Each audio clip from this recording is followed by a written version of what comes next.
a second, y'all. So I'm gonna get this how I want it.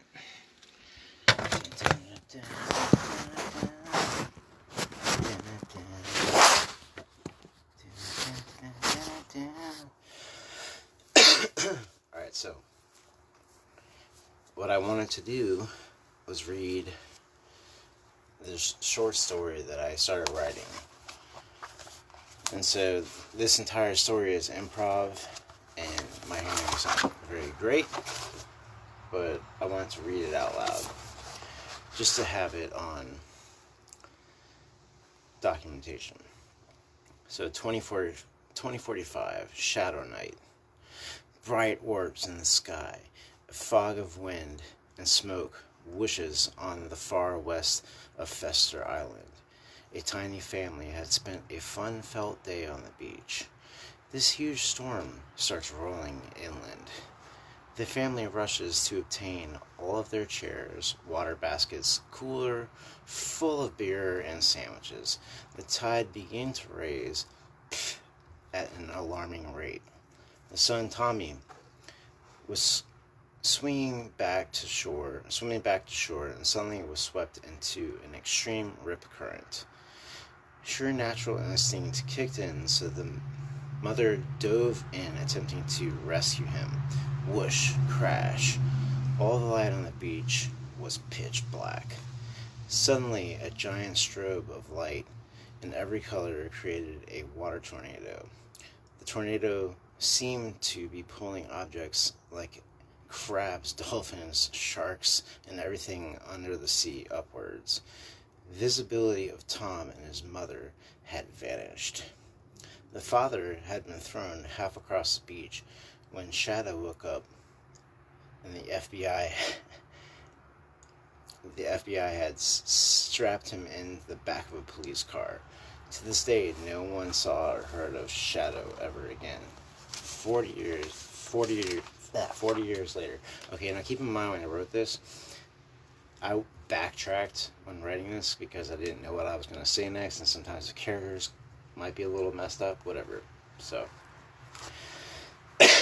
Chapter 2, The Cabin. Deep in the pit of feeling, darkness is all existence. There are no hopes or even a spark of a match. This is where demons lie, revealed only by chanting their names. Beware, once the gate opens, all gates are open. Darkness of night, near and far, we summon the demon of this midnight, Shadow Night. And that's the title of the story, Shadow Night. Howl, crunch, crunch, crunch. The dead leaves cover a mystery campground. Boo, says Jake of his team and camp buddies, Sarah, Matt, and Jen. Oh, funny, laughed Sarah towards Jake. So long till we find this cabin, asks Jen. Just 30 minutes or so, says Matt. Matt didn't realize they had been walking the wrong direction, so he calculated a bit off. Well, let's just keep moving forward. I just want to eat and smoke and drink, says Matt. Yes, here it is. The camp is in their minds. They've arrived. The central peaks of the Fester Island. Naturally, they spent no time on entering a worn-down cabin. Yuck! It reeks of sap and bloody mud. So how do so many people go missing here? Asked the girls. The men are just shrugging. Chapter 3, The Old Man. Thump, thump, thump. What the hell is going on? The whole camping crew was super startled. The door had started creaking and opening with blood dripping from the hinges. Matt told the crew to find any sort of weapon that they could find immediately. They mustered and encouraged up the motion to find a way to open the bloody door. The girls gasped when they see what appeared to be an old man soaked from rain, hiding a rifle in one hand and a dead fox in his other. Dead silence. Well, aren't you letting me in? This is my house, after all, said the old man. Scrummy and the kids gave their opinions. Jake, what if he's trying to eat us? Sarah, what if he's trying to rope the girls up and eat us? Matt, we can't hide here. Jen, I'll go around back and ambush him out of the doorway.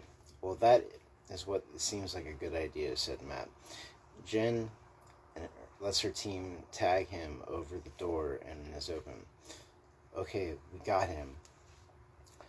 The plan went accordingly, and they collectively tried to get the old man up and took his now impaled rifle, so they stole his gun.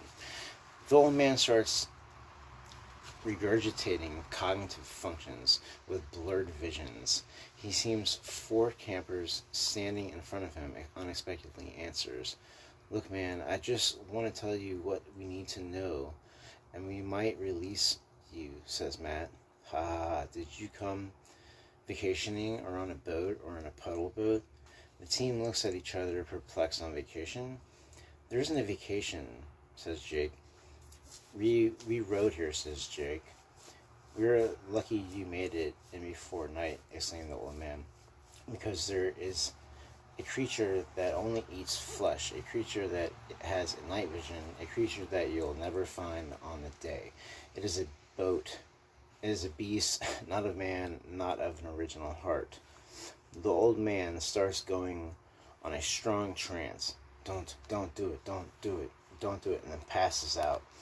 The campers found it would be best to keep him aside, shackled until the morning, until the dead fox made it to feed in the morning.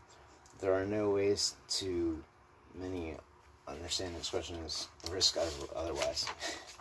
It's weird reading stuff that you wrote on the spot. Chapter 4, Fester Island. Top secret, top secret. Official report, East Fester Island, May 7th, 2005. East Fester Island Resort has been a problem for over a decade, filled with lavish furniture, beautiful scenery, 5-star hotel, main lobby, thousands of friendly, well-dressed staff members with a place to greet their guests. They have a wonderful pool, bar that overlook the east coast of the ocean. People traveled and spent fortunes just to join their golf clubs with Mr. Fester and the owners worth millions in a main stand of humble persona. It was the #1 resort destination. Gold-filled walls, casinos, complimentary drinks, the whole 9 yards. It is paradise. Then, one day, a tropical storm came and threw off their air. Locals that lived there explained smoke in the sky coming from the district of the fire was shooting from across the sky. There were many casualties, which one important detail was noticed. Only children and wives had vanished into thin air. The crowd riots, and slowly the men killed themselves one by one. FBI official report notice. Chapter 5, The Old Man Oz. "Alright, fine. I won't just wake up. Well, I'll beat him up," says Matt. Jake stops Matt from using a crowbar. "He might know something important," says Jake. Just as he provided a fatal swing, the old man wakes up from the children. Old man mattered. The wife of the old man muttered. The team was stumpered. "Well, what about them?" The old man points to the sky. "They took them." Once again, the group is starting to question the legitimacy of everything. You see, they travel the closest and snatch up all the wives and children. "Man, that's fucked up," Matt says. Jen says, "What? Wait, what?" Then old man replies, "To change their DNA. They are trying to exterminate all of me and attempt to create all womankind." So they're trying to destroy all men and all womankind. Jake and Matt shaking their hands. "Oh yeah, how do they reproduce?" The old man explains. "They need one donor to create a hive of ET female being." "Okay, so what about us?" The old man says, "Extermination. Their only flaw is to open this plan and is to be contaminated of themselves. DNA to begin their process. That's the hunt for all the night. They come after me, but always fight back, and for every reason, they believe the DNA is on Fester Island. Chapter 6. The Atenja, I don't know what I wrote there. One day in the heavens above, a conflict of rival alien races went to war. War was a catastrophe, destroying atmospheres. One of the races outsmarted the other by invading a virus that wiped out the entire opponent. A small amount escaped with a DNA defect, making it extremely violent. Out of reason and hope, they took to finding a cure with Earth DNA. Rejected by terrified humans, they waged war on themselves. Until one day they realized if they can just obtain the correct DNA, they will explain and help female hosts from Earth that they could reboost their entire ecosystem with. They never want war with humans or at all, but it was too late. Now because of human hostility, they have focused on staging in a shadow night, killing only the men that the wrong DNA, as well as their own wives and children for experimental hosts. The only day it was reprimanded was the only person that was reprimanded was such a boy with a DNA located at Fester Island, and the ETs would stop at nothing to stop it. His name is Matthew. Alright, so Chapter 7, Saboteur. Alright, you high-ass campers, you better prepare for war.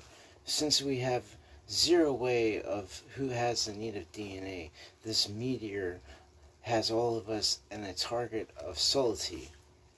Sir, what are your strengths as the old man? Oh, I'm pretty, said Sarah, but the old man gasped and they proudly just became, dumbass first, please, just tell me. Jen, what's yours? Well, in strategic and in the army, that's my significance. Old man, oh, great, collectively, we have explosives and an assault rifle to be ready. Jake, yours. I'm a computer-savvy person. Great, says the old man. Then your security and hacking is relevant. Matt, how about you? I'm a Navy SEAL and I can make shelter and I never miss a target. Great, that's an awesome game plan, says the old man. And I said, well, what about you, old man? Old man, to Matt, just what's your trick?